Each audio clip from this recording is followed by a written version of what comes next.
Good evening, Madam President, board members, Madam Student Trustee. It's my pleasure tonight to speak about facilities funding and the ongoing quest of our school district to fund the facilities based on the demands of growth in the community. So this is a map of Mountain House, and this rendering has all the colors because what I'm about to present is going to explain the pathway to full completion of the master plan, the Mountain House master plan. And so I'm going to start at the big picture level. I'm going to cover some key terms. I'm going to talk about some key strategies that we have to use in order to get funds because they don't come in a timely manner. And then I'm going to talk specifically about College Park and North and Byron Highway. All right, so very quickly, as we like to say, Lambersville Elementary School was established in 1876 during the Rutherford B. Hayes administration. It was a one-school district until 2004 with the onset of the creation of Mountain House. Wickland was built and opened in 2004, Bethany in 2007, Cuesta in 2010. Mountain House High School Phase 1 in 2014, Altamont 14, Mountain House High School Phase 2 began to open new buildings in 2017, Hanson in 18, Cordis in 20, Costa in 23, and Neighborhood J is currently going through the approval process, is slated to open in 26. And then guesstimations are the next school in 29, and the final school to fill out the master plan will be sometime in the 2030s, probably 2035. And again, like I said, these represent the full build out of the master plan. So there's some key terms that I'm going to cover tonight, but for someone who might be listening in the audience or at home or new board members, there's a few key terms that when you deal with them every day, you say them as if everybody knows, so I want to make sure. So the Mountain House Master Plan is the vision that was created when the approval of building Mountain House came upon the scene. It started in '94, and that is what has been rolled out year after year and where we're at today. Amongst the master plan, there are three specific plans, 1, 2, and 3, that are, they generate the student number or the student generation number about the number of students that are going to be in a particular school site. It also gives the parameters of what a neighborhood's going to be, from street lights to the size of trees and things like that. So specific plan 1 is EF and G, which is Wickland, Bethany, and Altamont. 3 is College Park, and 2 is every one of the other villages. A community facilities district is a funding mechanism in which taxes are collected from homeowners and pooled by the county that eventually come back to the district to pay for K-8 schools in our community.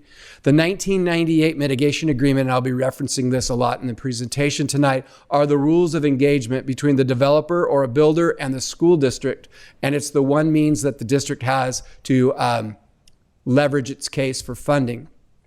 Melrose bonds and state matching funds are the mechanism to fund the building of K-8 schools. Developer fees, and this is one I'll take a little time on, developer fees are a loan. When funds aren't available to build a school and the developers have to front money, they come kicking and screaming. In my time, in the 12 years I've been here, we've had it happen twice. But it is a loan and they get paid interest on that. And the interest is paid based on a construction index originally based in Marshall Swift. And so that fluctuates. So the rate of payback they get on their loan, which is called a developer fee, fluctuates depending on how the market is. A general obligation bond is when community members vote to raise their own taxes to fund a capital project or projects within a community. And certificate of compliance I'll reference further in this presentation. That is the one bullet that the district has to leverage developers when they're not cooperating, which is based in the mitigation agreement.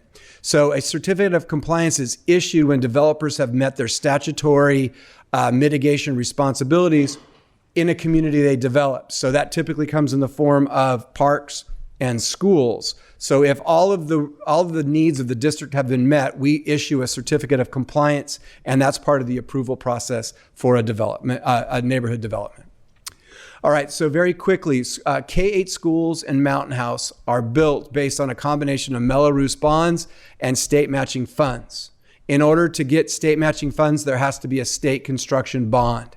It's based in a long-standing program called, very creatively, the State Construction Bond Program. And that is the means in which we pay for our schools. What I will lay out for you is a long history of ill-timed access to funds and the district's constant fight to overcome bad timing and lack of funds to get schools built on time. In terms of Mountain House High School, when the master plan was developed, whether or not Mountain House would actually have a high school and the Lambertsville Unified host it was a question. So there is no funding mechanism within the master plan. So Mountain House High School was paid for by a combination, both phase 1 and 2, developer fees, mitigation fees, state matching funds, and a significant portion from a general obligation bond called Measure L from 2016. So the mitigation agreement, rules of engagement between the district, the builders, and the developers, in particular the developers. And we've had a number of amendments, but it kind of tells you the history of some of the negotiations that have gone on. So the first amendment in 2002 really had to do with identifying that the district would go from a K-8 district to a K-12 district, which is Union to Unified, and it also named Wickland. In the Second Amendment in 2006 identified the funding, and you'll be shocked to hear that there was a fight between the district and the developer about what the cost of the school would be. The district won. A first Third Amendment, which is the high school one, was the developer fees repayment schedule. So a developer fee of $52 million went forward to assist the first phase of Mountain House High School's construction. The loan and the repayment schedule works like a loan. So we pay the capital back, the principal back, plus interest, and it'll probably be 35 years or more before we pay it all off. The elementary Third Amendment has to do with a developer challenge to the use of the district of general obligation funds to subsidize the construction of Hanson Elementary. That was a negotiated settlement, but generally the district won because we subsidized Hanson's construction the way we wanted it to. The Fourth Amendment had to do with the district negotiating in 2022 the acquisition of 19 additional acres located just south of the high school proper campus. And in return, age-restricted communities in I were allowed to be flipped to market rate, and a small portion of H, which is Cuesta, was also allowed to be flipped. The Fifth Amendment was the district identified funds that could be reimbursed from the CFD 2007-1. This was done in 2023. We were able to pool together $2.5 million that the district from other funds put forward in the construction of Cuesta, and we were able to reclaim those through a process. And that had to be approved by the developer, and yes, we had to negotiate it, and yes, it was more complicated than it needed to be. And they did try to get things that they didn't necessarily need as a result. But we got what we needed. And finally, the Sixth Amendment solidified an agreement in 2024 for all the properties that are all of the villages that are going to produce a school north of Byron Highway would charge an additional tax, which will help mitigate construction escalation costs, and we would do a land sale transaction which garners half of the appraised value of the school's property at the time of receiving state matching funds. It's $5 million for doing land sale at Costa. So imagine if the property values of the three schools go up, whatever half of that property value is, that'll come back to help pay for the school's construction.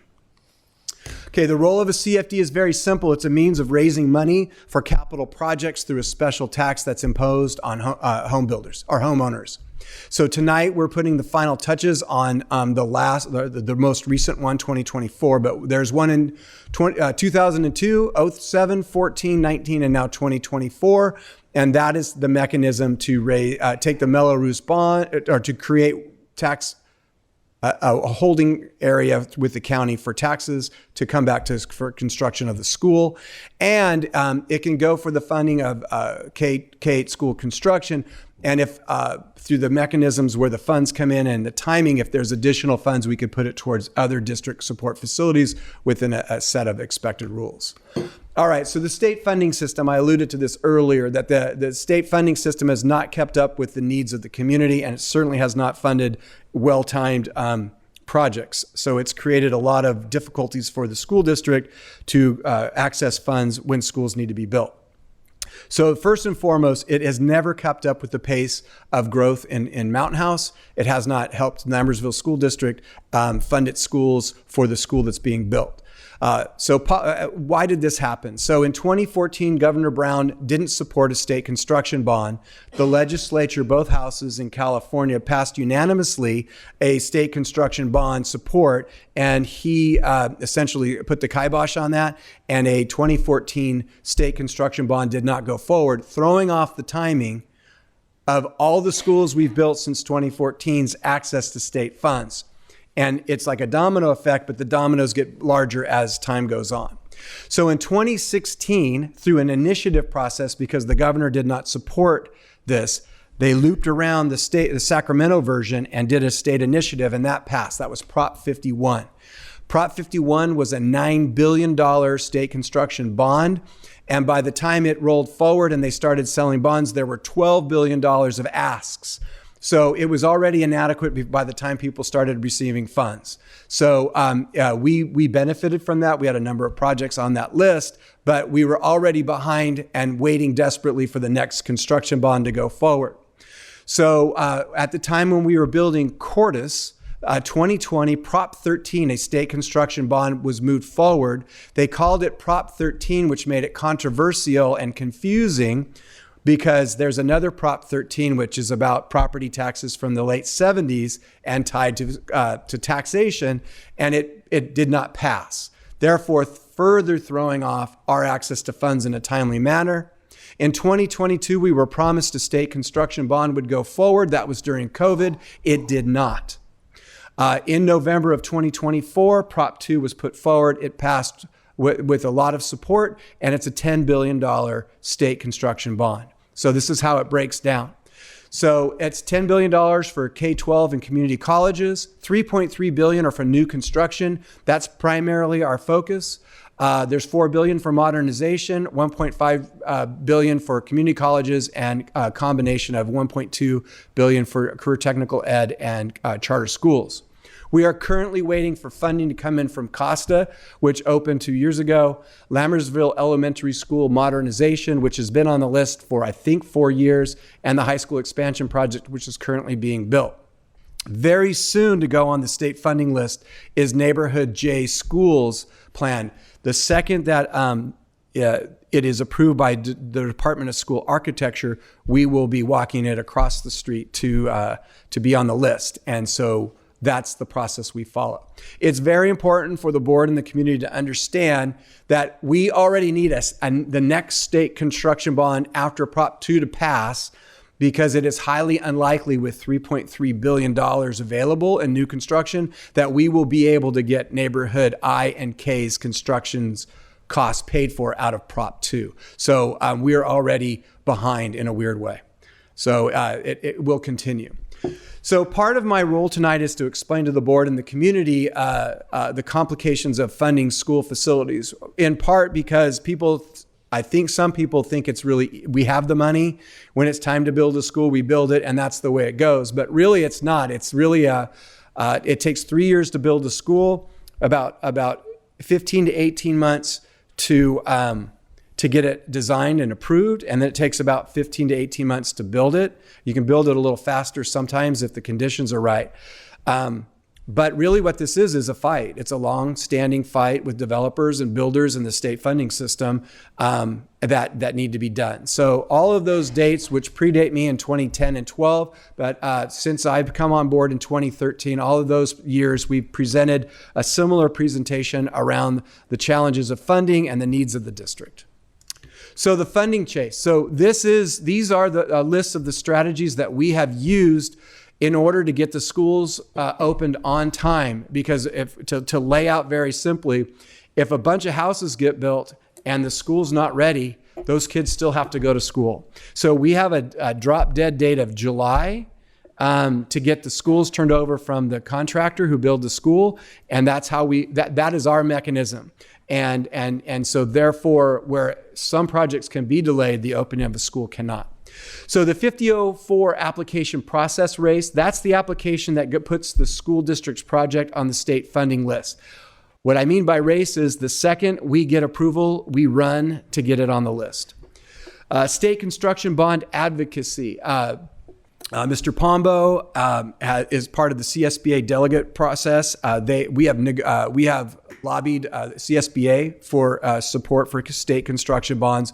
We belong to and have worked with the California or the Coalition of Adequate School Housing, CASH, to advocate. They're the lead advocates for state construction bonds. More specifically, Mello-Roos bond timing. We do not sell Mello-Roos bonds until our projects have been approved, mapped as developed, approved by the city, approved by the county, and in the perfect scenario, model houses are being built, infrastructure is in. That's how we get the most money. We often get pressured by developers to just sell it on undeveloped land. You can get money now. And our response is, we don't do it till it's approved and mapped as developed, or developed as mapped, because that's where we get the most money. And the more money you have, the more things you can do for kids. Developer fees and negotiations with developers. We've had 2 successful negotiations, both of which came with a massive fight. When I say fight, it's a bunch of bureaucratic back and forth, contract language, people getting wound up a little bit. And in the end, we've successfully achieved developer fees when we need them.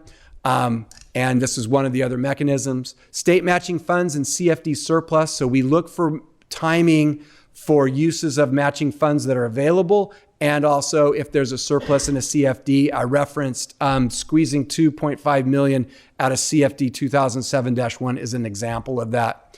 Measure L general obligation bond, again, with the support of the community, 62% approval. In 2016, a $56 million bond was passed.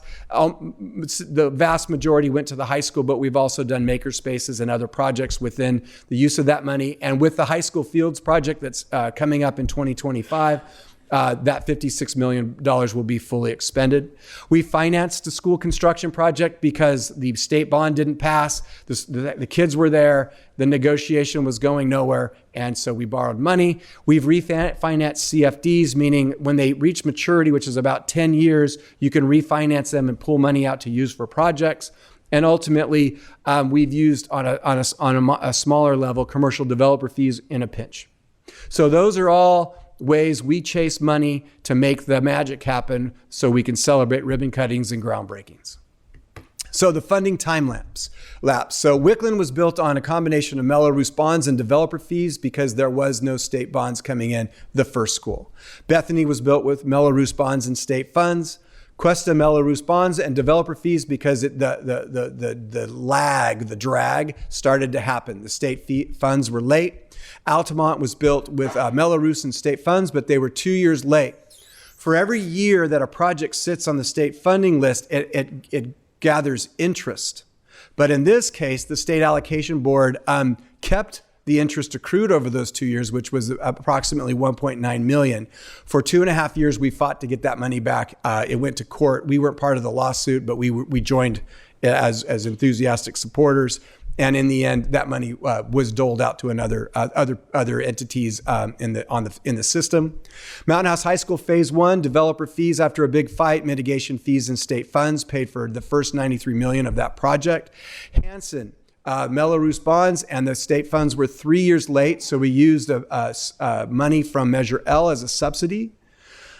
Mountain House Phase 2, all exclusively paid for by Measure L. Cordis, Mello-Roos bonds, state construction funds were 3 years late. That was forced us to finance $28 million of its construction, and that was a direct result of Prop 13 failing.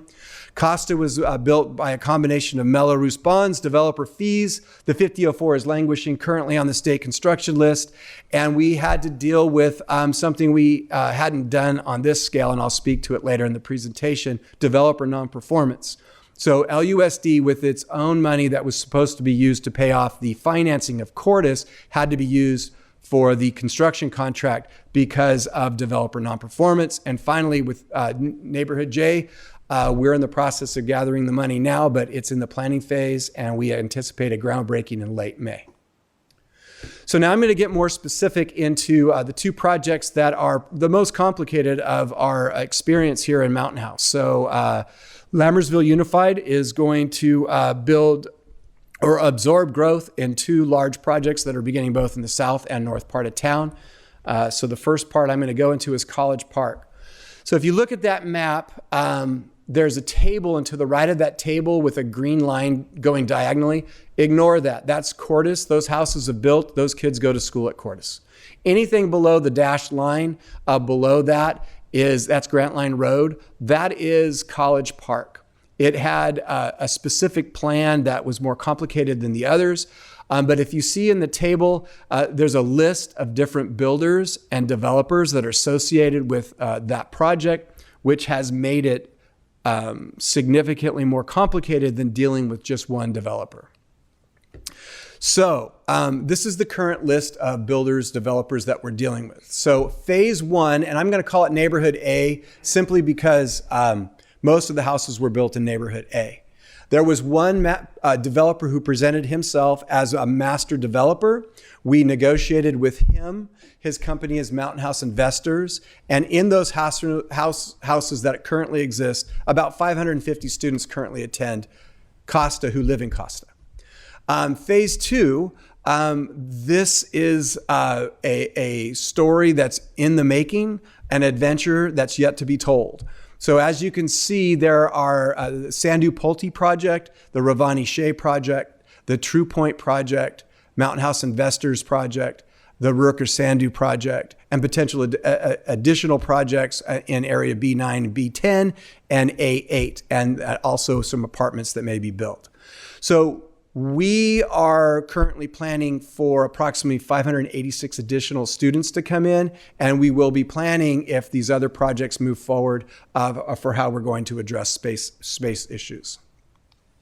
So if you take a look at this table, I referenced specific plans 1, 2, and 3, and that specific plan 3 is the means of student generation and how developers communicate to the school district student generation. So if you look up in yellow in the upper left, it says neighborhood AB, that's College Park. If you go down to the middle, you'll see a yellow area that says 1,085, and it says students at build out for K-8. So the basis of the decisions about building Costa were based on that number. And just so you know, the original number was 1,144. So that's the number and the basis for what we believe were going to be students generated out of College Park. Anything below there is neighborhood D, which is part of Cordis and not really part of this discussion. So here are some of the challenges that came about. So College Park was the most affected neighborhood in Mountain House as a result of the Great Recession in 2008. And that's because there's multiple landowners and multiple developers and bankruptcy that had a significant impact on all progress down there. The size, scope, and scale of Costa, and where those decisions and discussions were had in 2019-20, meaning that we had the information at the time that we had. We based our decisions and discussions on specific Plan 3, in particular the table in the last slide, and we knew that the specific Plan 3 was approved by the city and the county, so we knew it was a formal official process and document.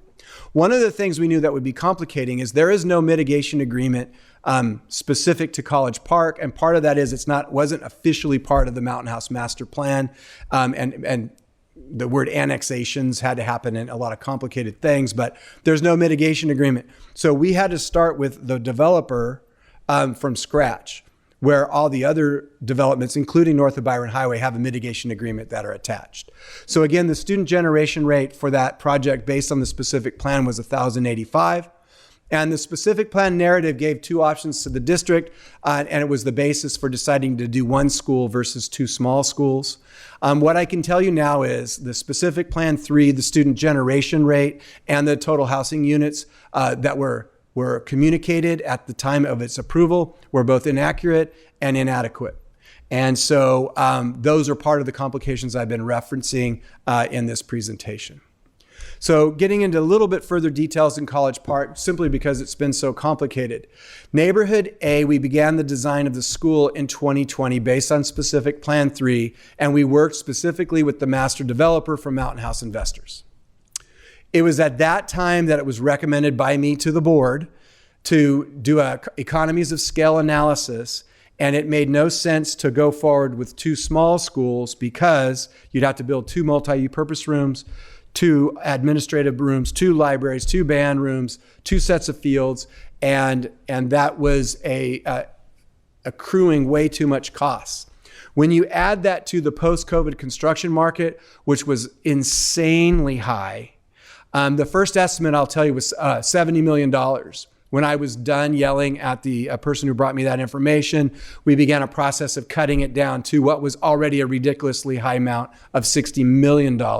And that's, excuse me, soft costs and the cost of construction and the engineering and the fees and all that. And so in that time, the board gave me direction to build a 2-story school for additional space because we anticipated there might be more students than that was anticipated, and 2, to negotiate additional space. So the only campus of a K-8 school in Mountain House, Lambertville Unified, that's above 16 acres is Costa, and that's 18 acres. So I have an 18-acre site with 2-story buildings, which means we have ample space for future needs. As we're going through all that, there was a dispute that began between the master developer and a builder that had been sold property. And so what happened was, very briefly, the master developer made decisions about how things were going to go to get the certificate of compliance. When we wrote that, we gave away our silver bullet and our leverage.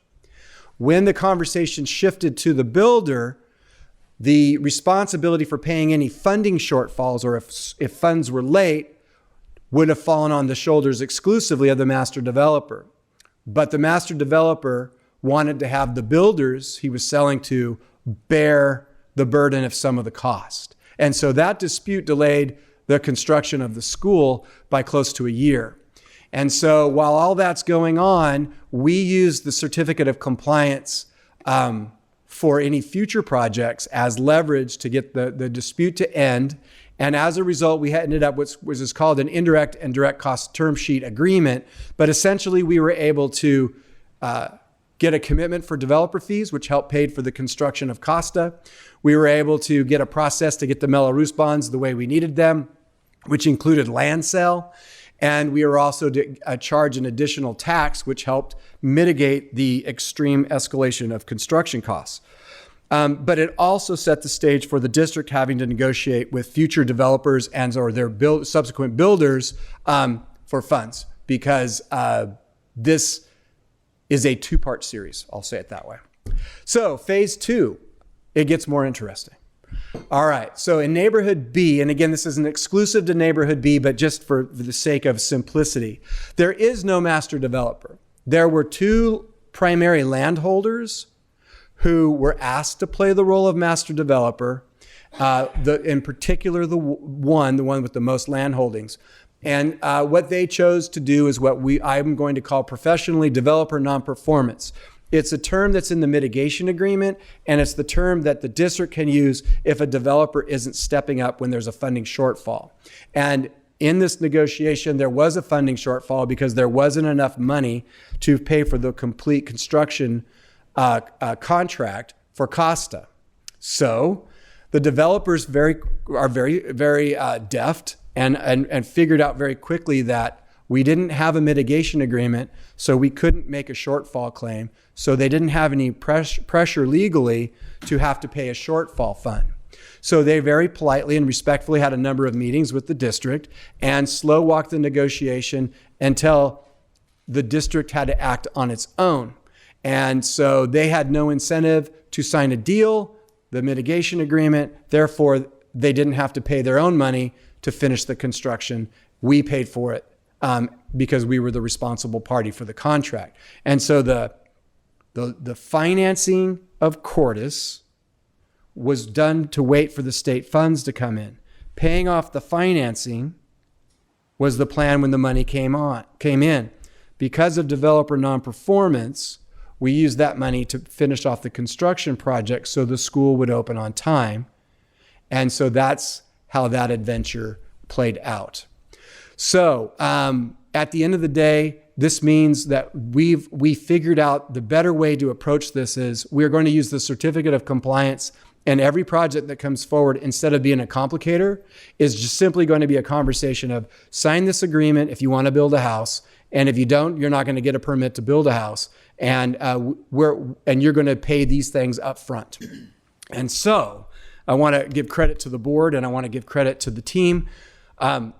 Costa Elementary opened on time in August of 2023, and on a day of 103, we did a beautiful ribbon cutting ceremony, and though it was hot, it was a beautiful day, and nobody who attended, other than a few people, knew what the adventure that led to that school opening. So now here's where we're at. We've kind of turned the tide. That means the district has turned the tide. So in 2024, we came to an agreement with Pulte, who's a builder that one of the developers sold to. And we were able to create a model that other developers / builders are going to have to agree to that will help reward the district for its efforts in terms of making sure that Costa got built and opened on time. So there are 3 tracks that are associated with the 2 large landholders. And those 3 tracks are when they want to build, and Pulte being the first one and the model creator, those other entities will sign the same one. So the key part is when you have financing, the pain of that is you have to pay interest. And we are asking those 3 tracks and the entities that represent them to pay the interest payment on the financing, since we were supposed to not have to pay that because we were supposed to pay that off. So there'll be little to no cost to the district. Also, we are charging interest to those 3 entities for what is a loan. The subsidy is a loan that the district gave to the project in the name of the builders who were non-performing, so that we could reclaim something for our efforts to keep that going. So those 2 funding sources, this is still yet to be completed because we have 2 more negotiations to complete, but the Pulte model is going to be applied to those tracks.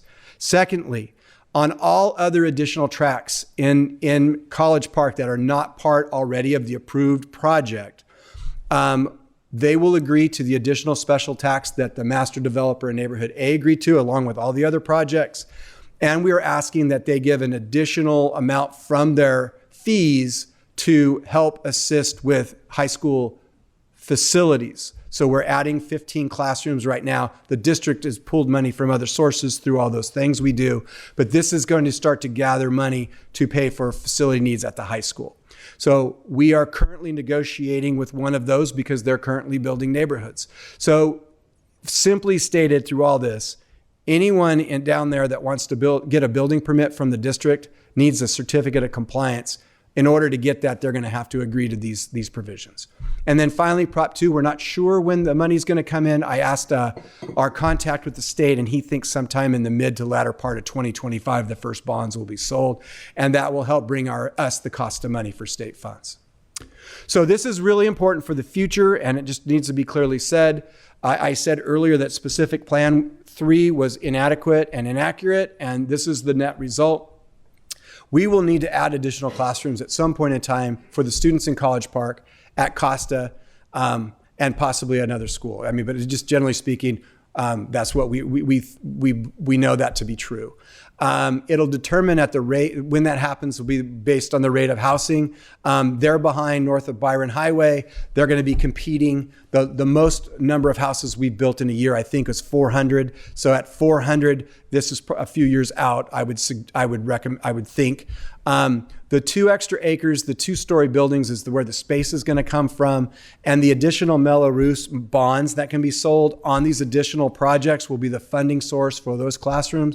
So we have the space, we have the source of the money, though it's not here yet, and so it'll be a matter of timing of when we want to do that and how big the amount of classrooms would be. But all these considerations of the funding source, the number of classrooms, program placement, and such will be a determination for College Park.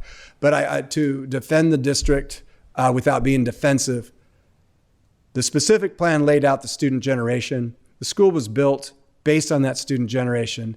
The amount of money available at the time built Costa. And irrespective of additional pressures down the road, that was the best we could do in the conditions at the time. All right, north of Byron Highway. So this is a map. It represents the number of housing units north of Byron Highway. So if you start, I'm going to start with the 956. That's neighborhood J. That's where the next school is going to be built. 956 units. North of that is 1163. That's neighborhood K. And to the left of that, 1312. That's neighborhood I. Then if you see at the bottom, there's 870 senior and 610. The 610 is market rate housing. 870 is going to be age restricted. So if you add all those up, you get 4,041. So when you do the simple math, 3 schools going into 4,041, you get just over 900 kids a school. It's less expensive to build the same footprint for a school in an architectural sense. So 3 schools of 900 students in neighborhood J, I, and K is the future of the build out of Mountain House master plan and the Lambertsville School District within it. But it will take the 610 in L, neighborhood L, to fill up the student space, which will be J and K ultimately. All right, so I explained that already, how we got to 900 student schools. J is going first. In the short term, the 956 units and currently being developed 150 units in K will be the first students that go to J school. I am predicting now, and I could be wrong, so this is a prediction, not a fact, that because of complications, I predict that neighborhood I school will be the second school built, but it also is the simplest one because the 1,312 units creates a 900 kid school. It's the cleanest one.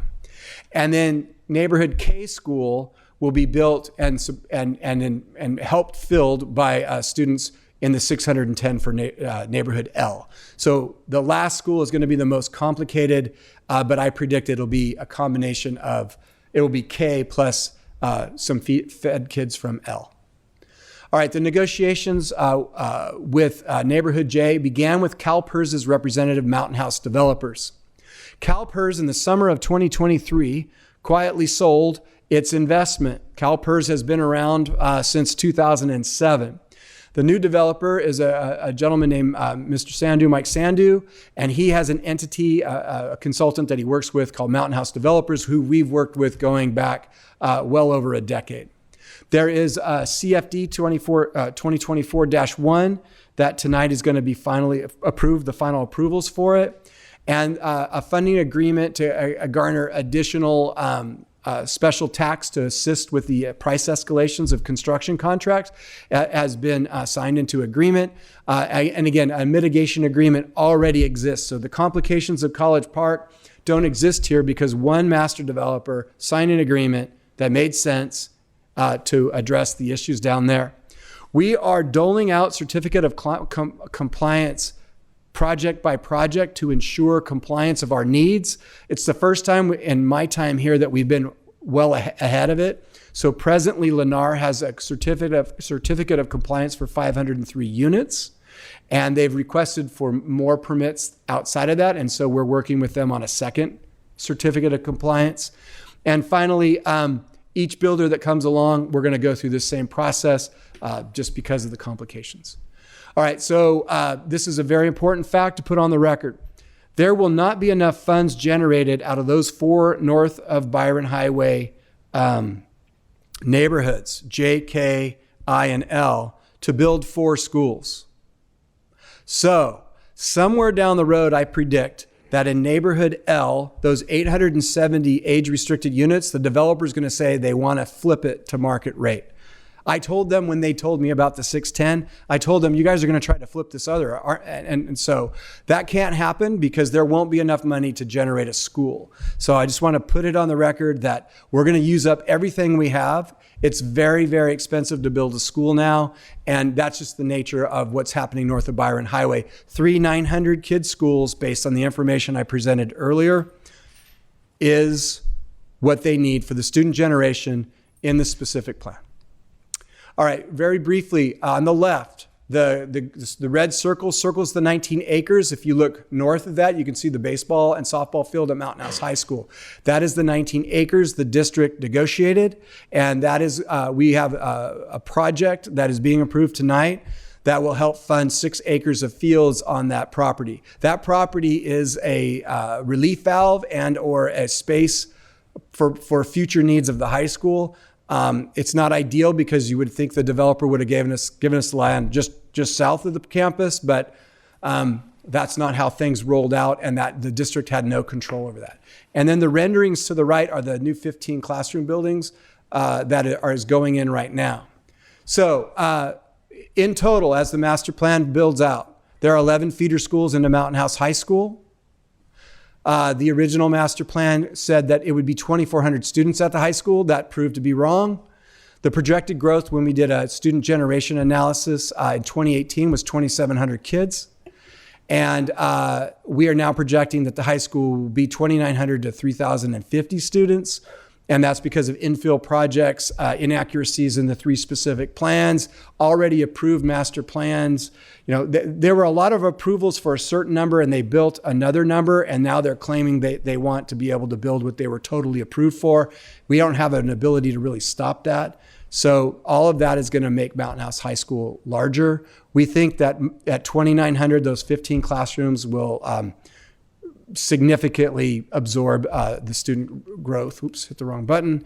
And then finally, space solutions. 8 portables in 2023 protects the 7-period day, so 70% of our high school students could not take 6 periods, but 7 periods. The Mountain House High School project that opens next year, 15 permanent classrooms, 13 traditional classrooms, 2 labs.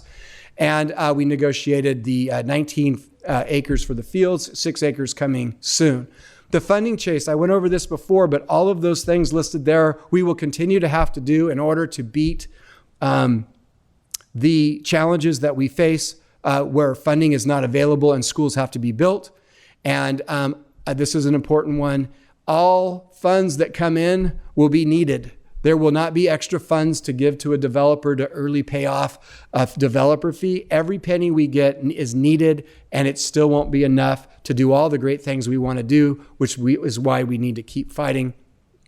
And the reality is, in 1998, they said the district would be 9,400 students, 7,000 K-8, 2,400 at the high school.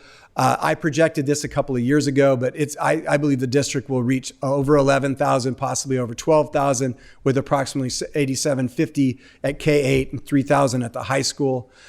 Again, comparable districts to us are Dublin, Palo Alto, and Pleasanton. Our test scores are already with them, but those student populations, that's for anybody who wants to move to the community, they ought to anticipate the community becoming that.